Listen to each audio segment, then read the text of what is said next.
Monday 15th November 1964. Dear Diary, today was like any other. Arriving at the docks, fishermen clambering onto the ship, we all knew what the process of the day would be. Catching the fish, gutting the fish, have a cuppa, finish the job and try and have as much sleep as possible.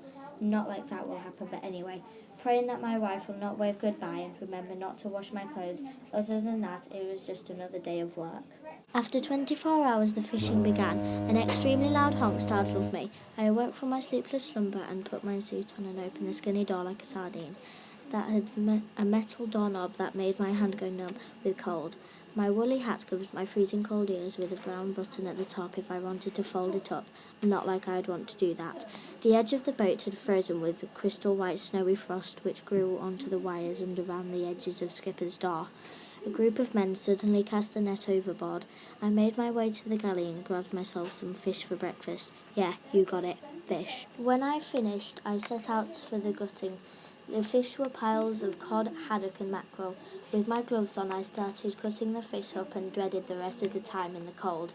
I cut my finger without noticing. I didn't feel it because of the cold. My fingers were numb and I couldn't feel a thing. As I was cutting the fish, I could hear the loud crashes of waves against the boat and the shouting of the men aboard.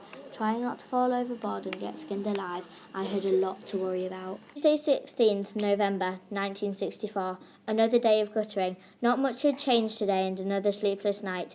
It was later on now and it was the same routine. Fish for breakfast and tea. I whistled to catch the men's attention at the other side of the ship to tell them that the fish were running out, but I stopped and Skipper marched down the decks.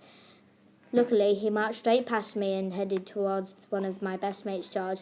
I thought I was done for. Anyway, for the rest of the next 2 weeks and a bit, it will be the same routine. I do miss my family very much, but it's a job that needs to be done, and I get paid for it.